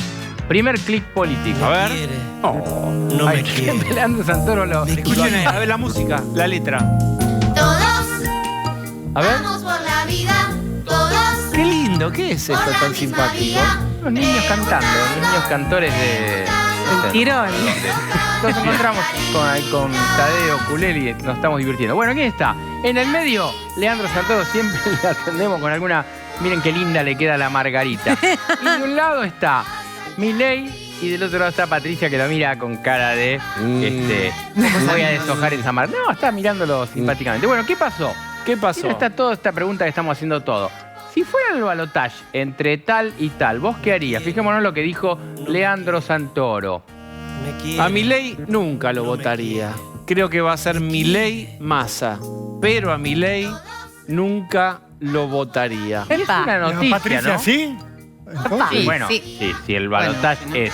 No, obviamente Milei Massa no, pero entonces si es Milei Patricia, él votaría a Patricia, ¿eso está diciendo? Vos igual, la pregunta es, si el balotaje es Milei Bullrich, ¿a quién votás? A Milei nunca. Listo, por decantación. Entonces... Bueno, es todo un dato, porque Perotti dijo que él no lo votaría, que lo votaría a Milei, que a Bullrich no votaría. Es todo un dato que alguien de Unión por la Patria diga, bueno, yo a Milei de ninguna manera no me lo banco. Interesante lo que dijo Leandro Santoro, un raro en la Unión por la Patria. Es un raro, bueno. Sí. Un distinto. Muy bien. Es un distinto, un raro, como tengan ganas. Bien.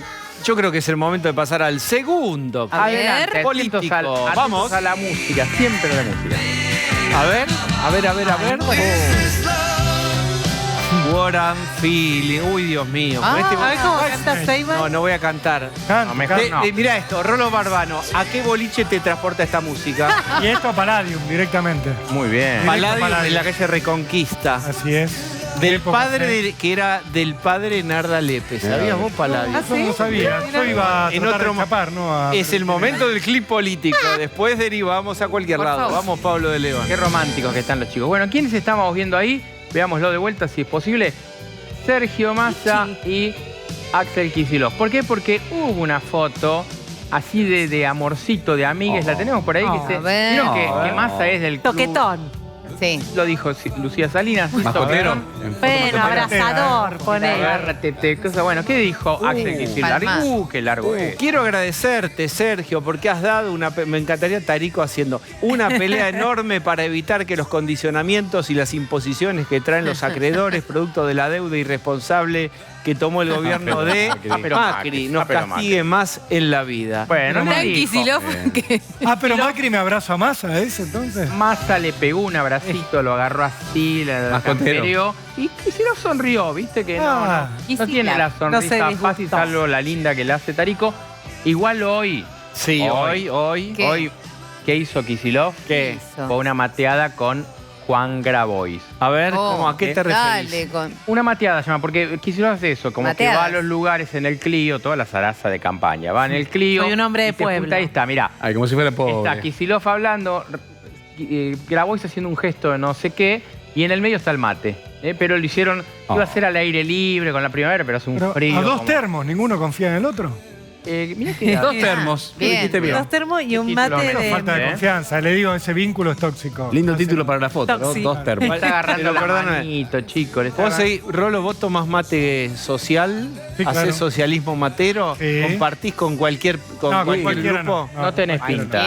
Con cualquiera no, solo con gente a la que quiero, pero se supone que esto se saca la foto para mostrar que se quieren. No, pero en una ocasión así vos vas y te convidan. No. ¿Pedís mate propio, termo propio? ¿Cómo vas a pedir mate propio? Sí, pero depende. Aparte no es de peronista. Le voy a decir algo. Mirá, dale. Segman, trabajando he tomado mate en la cárcel, post-pandemia, Pipi, post-pandemia. Trabajando en cualquier lado. Ahora digo, si ni siquiera trabajando, como estaba Kicillof, toma el mismo mate que con Grabois, ahí hay un problema de fondo. En política... El político va a un lugar y tiene que tomar mate. Te dan un mate, te tomas el mate que te da. Vas ahí, vas a una ¿sabés quién no toma mate? Y Cristina dijo. Cristina toma mate cocido. De chupar no. Mate de chupar no, dijo. Ella toma té de vainilla con dulce de leche. Mira. Cristina. Mira, Pablo está en todos los detalles, Pablo. Pero eso no es se lo cuentan los que van ahí y ella pide un té. Bueno, tenemos más. Vamos al último clip. Basta, bastante. Vamos al último clip de campaña. Vamos, por favor.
Ese es el momento de... ¡Aló! ¿Cómo anda la banda de Solo una vuelta más? Bien. Acá estoy escuchando al Carpo. Ahí está. Como corresponde. Ahí está, muy bien. Ahí va. Norberto Napolitano, sí. Sí. Ahí está.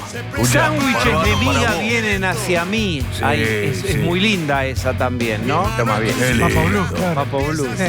No le regalemos la jite ni a los termoquineristas ni tampoco a los Virgo inviables de Milei. Nuestro objetivo ahora... ¿A los qué? Diego, escuchá, es desmabelizar juntos por el cambio. Tenemos que desmabelizar juntos por el cambio. ¿Lo limpian Osvaldo? Sí. Uy, perdón, pero ¿qué dijo los Rolo Barbano? Y si desmabelizan Osvaldo Bazán, Sí. lo corren. ¿Eso quiere decir usted, Cristian? Afuera. Osvaldo va a Bazán, defenderse afuera. ya. ¿Me dijo Mabel? No, usted siempre se jacta de tener predicamentos El sobre las embajador. Mabeles. Si limpian las Mabeles, Osvaldo, usted queda sin la base de sustentación. Decime Gladys. No se puede, está tentado. Es el líder de las Mabeles. Cristian, generaste una grieta. ¿Qué Una vas a grieta hacer? muy dura. Bien. Raspa un poquito y ya hay Viste, quilombo. apenas. Como juntos por Y el bueno, cambio. vine a ponerle un poco de pimiento, un Y poco de sí. sensualidad. Y sí. A los halcones ya lo tenemos adentro Sensualidad. ahora. Sí. Claro, tenemos que ir por los votantes del Pelado, de Chiaretti, ahora es con todo, porque es como... es así, es como hace un peronista, saca la aspiradora y... Luqui venga, ¿viste? Pasa la ambulancia. Por eso empezó Patricia con el humanismo y Sí, poner al ser humano ¿viste? en el centro de Le la hicimos un guiño a la feminista, la pusimos a los penatos ahí, porque, viste, bueno, algún cuquita no puede votar, bueno, hay que ir por todo. Como coquita, ¿no? ¿Qué van Sí. cartoneando? ¿Qué van a hacer? ¿Algún cookie? Y ¿Van sí. juntando? Como dice Melco, que es un crack, ahora hay que pescar por centro. Así que todo bien con Kovadlov, muy lindo lo de festejarle los cumpleaños a Sebrelli. Me muero de ganas de leerlo a Lori Sanata, una ansiedad loca tengo. ¿Cómo es? ¿Cómo se Y gana ahora, el un poquito de centro? conurba, ¿viste? Ahí está. Ah, ¿Cómo va? si no, nos Pero van a ¿cómo llenar la vamos a cara de hacer dedo. a ganar el centro Esa con estrategia, a ver. Tucumanazo? Con ¿Cabezazo? Tucumanazo. Bueno, ¿Cómo se haría? mirá, nosotros tenemos que ir con esos códigos de la calle. Como dijo la Pato ayer, no es un ministerio, es una filosofía. Tenemos que ir por... Tucumanazo. No, por cosas simbólicas. Viste que Melco se pone ahora un rosario enrollado en la muñeca. Claro. Bueno, tenemos que ir por ahí. El dado colgado en el espejito retrovisor. Claro. La uña del meñique larga. Ay, la cadenita de oro. No, eso no. Pero muy juntador de... No, la no, corbata qué horror. de León.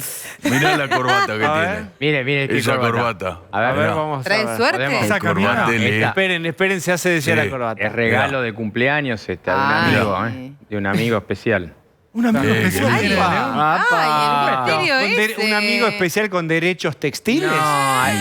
Ariel, Es de Caragonciante, la regaló. el amigo Ariel T. No. Me la regaló Mirá. para mi cumpleaños. No sé si lo conoce, Cristian. Ah. ¿Lo conoce? Bueno, bata de exquisito, bata de exquisito. Pero Escuchame una para mí cosa. lo quiso salvar el amigo porque le vio algunas corbatas, lo vio demasiado. No te tires con eso. Vos vas hablando de pueblo, está todo alambrado, todo acá no, todo es campo minado. Bueno, adelante, vamos. Pues escúcheme, en la Como lista... dice Hugo Varela, Sí. sacrifiqué la corbata. Por Escúcheme, favor. en la lista Pichetto quedó tercero, porque vio que se mezcla la lista, todo está usted, después creo que está Karina Banfi, Radical, y después está Pichetto. ¿Cómo están ahora? ¿Van juntos en la lista de diputados ustedes?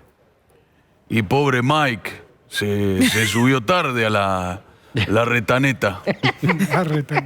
Pero no decían que Mike El iba halcón, a defensa el en halcón un momento. se hizo paloma, cagó. Igual. Encima, ni en Río Negro, en su provincia, pudo influenciar. Mirá el que ganó en Bariloche. Claro, Ah, sí, ni un siquiera ahí. sindicalista No. con un... Perdió la Por gobernadora. eso. creo que estuvo No, preso. bueno, por eso. Nada, Mike, Sindicalistas al pobrecito. poder. Está medio capa caída, pero bueno, lo queremos igual. Pero la música de Papo tiene todo lo que necesitamos de acá a octubre. Concepto simple, energía y cuando haga falta tucumanazo en la nariz. Basta de piedad. Se gana mucho voto Entrémosle del por todos centro con el lados. tucumanazo en Sí, la nariz. sí. Tucumanazo, lo Para el que orden. se viene ahora. En campaña, ¿qué se viene? Tucumanazo, carpetazo. Es No, así. carpetazo no. No, Sí, tenemos que empezar a Ninguna de desprestigiar las dos. gente, todo así, las cosas sanas. Campaña sucia no. No, Es eso así. no. Eso no, Bueno. Se desprestigian solo. eso Sí. Sí. Espalda con espalda ahora con Grindetti, que cómo será de bueno que puede ser intendente de Lanús, presidente de Independiente y candidato a gobernador. Es un superhombre, puede Es un hacer Da las Vinci, tres cosas a la vez. es un Da Vinci. Multitasking. Puede hacer las tres cosas a la vez. Mal, pero las hace. Pero es independiente. Muy bien. como Pero lo usted. hace. Muy bien, pero son como usted. independientes, de verdad. Bueno, Y Cristian. bueno, viste que Milei ahora, como no quiere que le saquen título y que lo comprometan, se pone técnico para despistarte, habla de programación dinámica, Sí. estocástica. Estocástica está con ese. Pero ¿dónde carajo se piensa que estamos? ¿En el CBC? Acá hay que decirle a la gente bien clarito cómo vamos a juntar los votos en el Congreso, cómo vamos a frenar los sindicatos Bueno, cuando haya pregúntele quilombo en la ustedes. calle. Bueno. Ya. Bueno, por eso. Cristian. Esto no es un cursito online para aprender sobre la escuela austríaca. Esto es Sí, Argentina, papá.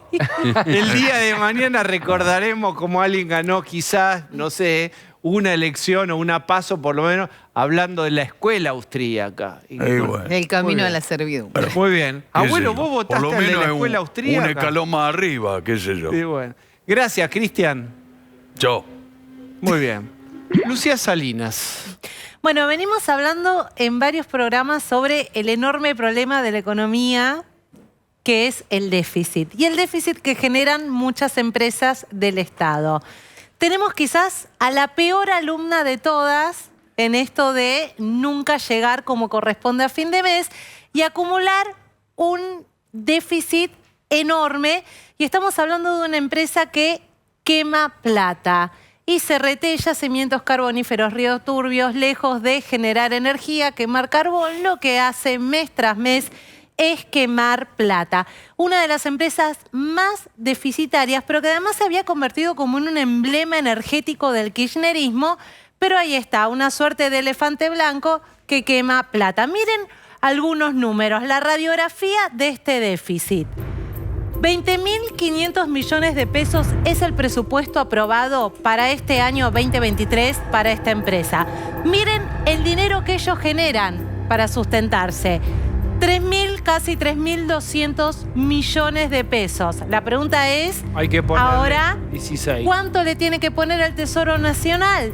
16.700 millones de pesos. El déficit operativo de esta empresa que debería generar energía y no la genera es de 84.3% el déficit operativo. ¿Cómo no la genera? Una empresa, porque el problema de ICRT es que quedó obsoleta en su concepto porque genera carbón y ese carbón debería alimentar una usina que nunca se terminó, que una mitad se había empezado. No funciona. La parte más complicada de todo es que nunca va a poder ser superavitaria. Se abrió. Porque no funciona. A ver, tenemos tiempo, Sí. escuchémonos. Sí, adelante. Se creó una usina que iba a ser alimentada originalmente solo a carbón. En el último tramo del gobierno de Cristina Kirchner 2015, Debido se da cuenta que eso nunca iba a funcionar y le meten un sistema de gas también.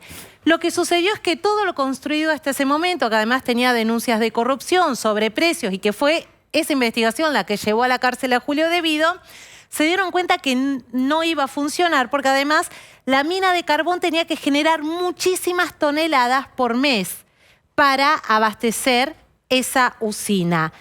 El año pasado, a finales de año, el gobierno nacional se jactó de poner en marcha una de las dos calderas que se rompió al poco tiempo y que durante todo este primer semestre no pudo funcionar. La otra caldera todavía no se terminó. Es una obra que ya cumplió 17 años desde que la anunció Cristina Kirchner y se licitó. Combustible contaminante, por absolutamente supuesto. contaminante y tuvo muchos problemas. ¿En qué se gasta tanta plata entonces? En los personal. empleados, en personal. Es ¿Cuánto una tiene? empresa que tiene cerca de 2.700 empleados con salarios promedios de 600.000 pesos sin mayor antigüedad. Es como un salario inicial. Esto lo chequeamos con la empresa que pasó todos los números oficiales. Debería generar por día 1.200 toneladas de carbón. Por mes no llegan a generar 1.000 toneladas. Bien. Con lo cual, esa usina que debería generar 240 megavatios de energía no genera absolutamente nada de lo prometido y le bajaron el valor. Dijeron, bueno, al menos vamos a generar 80. Y la primera etapa de este año, 40. Nada de eso todavía metas ocurrió. graduales tampoco. Pero le Bien. sale ese número enorme al Estado Nacional. Bien, no sé si vas a decir. No, les iba a recordar que el primer interventor de este gobierno de yacimientos carboníferos Río Turbio fue Aníbal Fernández. Sí. Bien, y que de ahí de algún modo salió... Experto en minería Sergio Berni fue médico ahí, ¿no? Cuando hubo un accidente, murió gente. Él trabajó muchos años en Rospentec, que es como un destacamento militar que queda muy cerquita de la mina de carbón, Río Turbio y 28 de noviembre. Bien, no, lo digo porque ahí creo que lo empezó a considerar Néstor Kirchner, de ahí viene un vínculo con los Kirchner. La promesa de esta usina, y con esto cierro, se produjo cuando en esa mina, por lo mal que funcionaba, fallecieron 14 mineros después de que se derrumbó y se incendió una de las principales bocas de esa mina. Desde ahí viene la promesa de hacer una puesta en valor, que fue lo que lo llevó a Julio De Vido a la cárcel, porque toda la plata que se había mandado para mejorar eso nunca ocurrió. Muy bien, está con nosotros Buti. ¿Cómo estás? Muy bien, muy bien. Yo llego y activamos modo selección argentina. Modo mundial. Sí, modo mundial. Muchachos. Sí, pero no para atrás, sino para adelante. Esta semana empezamos a jugar, hablo en plural, como un hincha más, camino al Mundial de Estados Unidos, Canadá y México. Por los puntos, camino al Mundial. Si querés ver la positiva, es divino otra vez la selección, clima, Messi, hablaremos. La mala es que de a poquito esa Copa del Mundo que es de Argentina se va a poner en riesgo. Para un poco. Fue tremendista. Bueno, digamos que empieza el camino la vida va pasando, va rápido. El camino de defender la condición de campeones del mundo. Defender la condición. Con todo lo que eso implica. Mira, vamos por paso. Vamos por partes. Locura en Los Ángeles por Messi.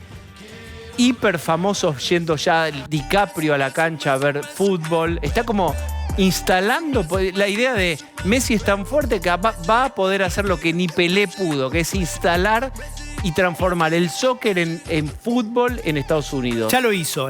Yo, la verdad, estaba en esa línea. Digo, hay un techo de popularidad del soccer en Estados Unidos. Claro que tal vez ni siquiera Messi pueda desestabilizar. Está generando cosas increíbles que las celebridades globales más impactantes del mundo. Ahí está, mira. Sí, Owen Wilson, el príncipe Harry, Selena Gómez, asombrada por las maravillas que hace Lionel.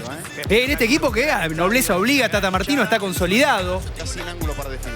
Mirá, el príncipe se entiende, futbolero, británico. Pero bueno, DiCaprio se pidió un patalín. Ahí está Will Ferrell, ¿no? Si no veo mal la gorra. ¿Dónde están? ¿En qué estadio están? Sí, es el estadio de Los Ángeles, en donde este domingo el equipo de Messi ganó como visitante 3-1.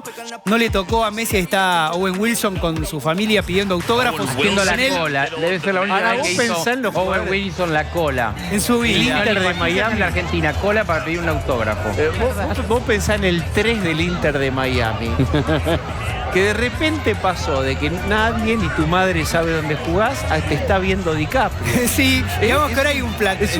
También han llegado varios jugadores, ¿no? Que le han cambiado el perfil al plantel. Pero están esos jugadores que pululaban últimos en la tabla. Que hay un gesto increíble de Messi que cuando salen campeones o ganan ahí cuando llegan a la primera final. Le da el brazalete de capitán para que cuando suba la copa al histórico capitán del al que venía, al que lo precedía en el rol de capitán del equipo. O Messi, esto parece una... No vengo acá a ensalzar gratuitamente a nadie. Pocas veces... ¿Que cobrás por esto? No, de hecho, vine por un sanguchito de miga. La cuestión acá es que a él siempre le interesan los objetivos grupales por encima de los objetivos individuales. De nada sirve el premio individual si tu equipo es un calvario en cuanto a funcionamiento y rendimiento. Y él ya empujó, o fue absolutamente decisivo, más que empujó para que ganaran un torneo, para que estén en la final de otro. Y en este partido que han ganado, consiguen algo importante, estar en carrera en ese mismo torneo que es la Major League Soccer, pero donde estaban últimos. Buti, claro, tan rápido revirtieron. El tema es que están empezando a ganar y la diferencia con el último puesto de clasificación ya se recortó a 8 puntos. Quedan 9 partidos por jugarse. Tremendo. O sea, puede aún clasificarse desde ese último lugar a la instancia de playoffs. O sea, es espectacular y la verdad, repito, se ordenó bien. El equipo llegaron 3 fuera de serie, como Sergio, como Jordi, como él. más los argentinos. Farías metió un gol ayer. El primer gol de Facu Farías este domingo a la noche, desde que llegó. La verdad es que él... Un hincha lo quiso abrazar, se metió en la cancha. Todo el tiempo, pero él tiene a su... El guardaespaldas. Vamos a... Describilo, Guti. Este es uno de los tantos fanáticos que se meten. Yo les voy a contar de Yacine Chueco, que es el guardaespaldas. Yo le digo el Chueco SWAT, porque tiene antecedentes de soldado del ejército norteamericano, ha combatido en Irak y en Afganistán. Y él es el responsable de cuidar a Messi de cualquier tipo de situación. Vos no sabés si efectivamente... En general es un abrazo, es un fanático, es un mimo, pero han pasado pero no sabés. en la historia del deporte acto de ataques. O sea, no estoy descubriendo nada. Y por eso tiene asignado exclusivamente a este ex marín para que lo cuide. Es el que llega ahí a... Efectivamente. A la velocidad. Sí, yo la verdad pensaría dos veces antes de acercarme sin pedir permiso hasta Lionel, sobre todo en el fútbol de Estados Unidos, porque tiene asignado a este seguridad. Pero retomemos esta idea. ¿Está llevando gente al fútbol que no era gente del fútbol, famosos americanos de los Estados Unidos profunda? Absolutamente sí. De hecho, en este estadio de Los Ángeles, el ticket que se pagó, el más grotesco, digo, para nuestros números, fue de alrededor de $10.000. Y ese mismo asiento el fin de semana que viene en el mismo estadio cuesta $5.000. Claro. O sea, está duplicando el valor de mercado de... Pero es algo que se da solo con el equipo de Messi. O sea, no es que la liga está teniendo de repente una nueva popularidad, sino que hay mucha atención puesta en Messi. Sí, pero las estrellas que estás contando no deben haber... Va a impactar en la liga. Yo creo que inevitablemente va a impactar en el resto de la franquicia porque va a generar inversiones, van a ver, che, mirá, funciona de esta manera, vamos por más. Nada más, si todas esas figuras globales, como vos dijiste, van a ver un espectáculo, seguramente todos sus seguidores van a decir, ¿de qué se trata? A ver. Absolutamente. Ahora, y hay una discusión en este momento que es... Arabia está comprando jugadores muy fuertes. Es Cristiano obscena Ronaldo, la chequera saudita. Lo compró a Benzema, la figura, el capitán del Real Madrid, y fue Neymar acá, el sobrevalorado jugador de Brasil.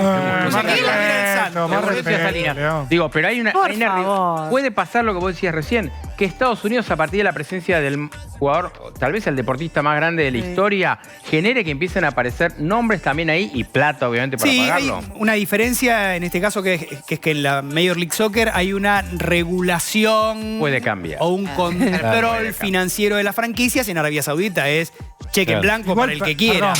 Con el Inter de Miami... Sí, digamos que son laxas las reglas, por supuesto, pero... ¿A dónde? Te invito a este ejercicio de abstracción. No sos argentino. De repente sos de un país que no sé, ni quiere, ni ama, ni odia a la Argentina. Y Messi está jugando ahí. ¿Es de buen nivel ese partido que estás viendo por televisión? No, ese es de segundo orden. Ahora bien, el fútbol norteamericano está en una etapa de construcción hacia adelante con mucho recurso y sobre todas las cosas con infraestructura. Al ser deporte escolar, tanto en damas como en caballeros, al haber inversión, inevitablemente en un futuro... ¿Es deporte escolar obligatorio? Yo no sé si es obligatorio, pero sí está en todas las escuelas. Debería chequear ese dato. O sea, de acá a algunos años van a salir chicos. Potencia. Bueno, las chicas ya el fútbol de damas, de hecho, por esa base ampliada que tienen desde la escuela high school, creo que se llaman así, ha generado que Igual es una cosa distinta. Los entretiempos, por ejemplo, allá son más largos porque hay un show, hay todo un circo en el medio. O sea, es un espectáculo muy distinto que estamos acostumbrados acá, que estamos nerviosos. Transversalmente es la cultura norteamericana y es el soccer, no es el béisbol o el... Pero el público es como el del básquet o como el del soccer y comen, hay show. De hecho, van a eso. Lo demás es... En el US Open que se juega ahora de tenis también pasa lo mismo. Bueno, de hecho se enojó Tata Martino. De todo el ruido que hay. Tata Martino se enojó hace poco porque cuando lo reemplazan a Messi en uno de los partidos, el 80% del aforo se fueron todos. Nos encantaría Qué tremendo eso. Claro. Lo sacás a Messi y vos ves los agujeros en 2 minutos. Se iban en masa. Fue el 80%, ¿no? Ves un agujero directo. Digamos la verdad. Yo vi varios partidos de Messi y realmente son unos perros. El promedio son unos perros. Parece Messi juega cuando Messi quiere hacer goles. Inferior al fútbol europeo. Es un titanes en el ring, digamos todo. Ahora, No te van a contratar nunca de esa señal. No. Perdés. ¿Por qué no? No te van a invitar de Miami. Cuando haya programas de polémica ya lo van a llevar. Voy a decir la obvio. verdad, mi hijo Rocco es fanático de Messi, entonces me tuve que fumar varios partidos de lo que está jugando Messi. Y la verdad que Messi juega otra cosa. En España uno lo veía, en París uno lo veía con rivales que lo exigían. Acá, cuando Messi acelera, hay gol. Cuando Messi se queda caminando, están los perros jugando, la pelota se le va afuera, rechazan un poco la figura del dogo. ¿Es verdad lo que dice Roberto? Relativamente. Vos tienes más diplomático. No, yo no lo digo como decir perro a un atleta. Con todo el respeto a los perros, yo tengo uno al que amo que se llama Rookie. Es otro nivel, inevitablemente, y yo en una de las charlas que hemos tenido les conté cuál es la nueva dinámica de Messi. El club de Messi, la selección argentina a partir de ahora, la franquicia es un lugar de bienestar en el que además compite, tal es así que no se banca ni empatar, porque si no ya tiene la cara de traste y empieza el revoleo. Bueno, vamos a la selección. Vamos a la selección. ¿Qué Messi Ahora, vamos a ver? Al margen de Messi, está entrenado, está en buenas condiciones. Excelente condición. Y está para jugar 2 partidos. Va a jugar el primer partido, contanos, y después hay que ver si va a la altura. ¿Va a la altura creo o no? que... Yo creo que no. Hoy lo digo, no ¿Cuándo creo. es? Ficha técnica. ¿Cuándo Jueves juegan? 9 de la noche, Argentina contra Ecuador en el Estadio Monumental. ¿Qué es cuándo? Este jueves, esta semana. Messi llega el martes, mañana a la Argentina. ¿Contra quién juega Argentina? Ecuador. Primera fecha eliminatoria que ha cambiado, lógicamente, porque ha cambiado el formato de los mundiales. Ahora son 48 selecciones. Las participantes, por eso hay 6 plazas y media para una zona sudamericana de 10. Entra el 70% de los equipos que participan. Trinidad y Tobago. Pero nosotros como campeones no entramos directamente. No, ya no está vigente esa regla y hay que competir, pero con todo respeto. Es muy buena, muy buena la observación de Osvaldo Bazán. No me llegó el gráfico esta semana. ¿Cuándo empezó? ¿Cuándo terminó eso? Ya hace, creo que 2 Copas del Mundo que... Sí, claro. Bueno. No me viene llegando el gráfico. No, ni la revista Goles. Más o menos me acuerdo, pero sí, no recuerdo exactamente cuándo, pero se cambió la regla. Volvemos el campeón tiene que transitar la eliminatoria como cualquier otro, pero hoy la eliminatoria sudamericana para equipos como Argentina es simplemente una preparación para el Mundial. No porque se subestime a nadie, sino porque Argentina no solamente conserva el equipo, sino que para mi gusto tendrá una versión mejor que la que ganó la Copa del Mundo, porque los jugadores decisivos han mejorado la situación deportiva pasando a clubes espectaculares. Así que yo creo que es un momento de sentarse y disfrutar del equipo de Scaloni porque lo mejor está por venir. Eso es el tipo optimista que este canal no. ¿Cuándo le fallé? ¿Cuándo no fui optimista? Julián Álvarez ahora es titular en Manchester City. Alexis McAllister es titular en Liverpool cuando jugaba en el Brighton. Enzo Fernández es titular en Chelsea cuando jugaba en la Argentina o en el fútbol portugués. El resto de los futbolistas están consolidadísimos, se ha quedado también en Benfica. El Tottenham tiene a Cuti Romero como figura y goleador. El arquero es un monstruo, los laterales están. Menos el Papu. Messi no tiene. El Papu es otra historia. Y Garnacho. Buti. Y Garnacho, y los nuevos, los jovencitos. No, disfruten. Ahí está. Ustedes que pueden. Buti, el alegrante en lugares. Por favor, gracias por haber venido. Vamos a hacer una tanda.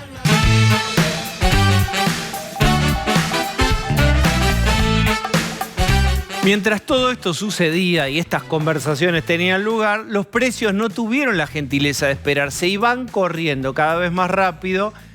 Ceci Bufflet nos va a dar inflación en alimentos en algunos barrios en particular que ojalá no representen el INDEC final de mitad de mes. Pero fíjense qué dramático esta subida de precios. El 13 vamos a conocer el dato de inflación, empezamos a conocer los datos de los privados y el más duro de todos, el dato que hace ISEPSIS, donde mide inflación en comercios de cercanía, pequeños barrios y hasta comercio ventana en barrios marginales y muy vulnerables del Gran Buenos Aires. ¿Sabes cuánto le dio la inflación de alimentos? 27%. 27%. Explica por favor esto, porque como está el grafo ahí abajo, pues es una bomba y explica a qué te referís específicamente. ¿Qué 27 es? 27% es la inflación de la canasta básica de alimentos medida en los barrios populares del Gran Buenos Aires en comercio de cercanía. Es decir, en todos esos lugares, que son la inmensa mayoría, donde no llega ninguno de los acuerdos de congelamiento de precios que tanto promociona el gobierno y es donde va a comprar la gente con más necesidades. Esa inflación anualizada les da 167%. La inflación está casi en el 170% en alimentos en los barrios más vulnerables del Gran Buenos Aires, según este estudio. Y ellos miden también el valor de la canasta nominalmente y cuánto aumentó. Y claro, si mirás el aumento mes contra mes, aumenta 26.000 pesos. ¿Pensá qué quiere decir eso? Que el famoso bono del gobierno, si le llegara a alguien que vive en un barrio popular, que probablemente tenga un trabajo informal y no lo cobre, ni siquiera le alcanza para compensar esa diferencia. Muy bien, Pablo de León. Mientras tanto, Sergio Massa. Bueno, Massa está encabezando, o por encabezar a partir de las 22 horas, una cena en Parque Norte. ¿Cuál es el objetivo? Una cena Unión por la Patria, pagan la tarjeta y recaudan plata. Es una manera de decir, bueno, de acá sale plata para la campaña. Sí. Es una cena oficial de recaudar. Sí, Unión por la Patria, te venden la tarjeta y le están invitando a los jefes de la CGT, a gobernadores. Bueno, los gobernadores no van a ir nada, están en la suya. Más allá que están armando una reunioncita para escenificar un apoyo que no es tal. Pero me decían que cuando estaban yendo algunos gremios gremialistas no querían pagar la tarjeta. Como que no están demasiado convencidos de poner plata en una empresa en la cual están viendo que la cosa no está bien. Es más, algunos gremialistas ya han tenido charlas y varias son públicas, como la de Gerardo Martínez de la UOCRA o del propio Barrio Nuevo, que están hablando con Milei. Me dicen que la reunión de Barrio Nuevo, o sea, las charlas de Barrio Nuevo son muy amigables. La de Gerardo Martínez fue un poquito más dura, como diciéndole, mira, hay un montón de cosas que vos decís que no sabemos qué pasan. Lo que sí le dijo Milei a Barrio Nuevo, a Gerardo Martínez, perdón, es no voy a hacer una reforma laboral. Así que ahí los gremialistas que van a comer con Massa también están orejeando en los otros lugares. Si es como vos decís, este título final es un título muy potente, Pablo de León. Sí, lo ¿Podés dice, repetirlo, por favor, en estos segundos finales? Gerardo Martínez, que charló con Javier Milei, dice que Milei lo escuchó atentamente y le dijo que él no va a hacer una reforma laboral, como se dice, la reforma laboral clásica, que es el temor de los gremialistas. Gracias por acompañarnos. Ahora Joaquín Morales Solá desde el Llano.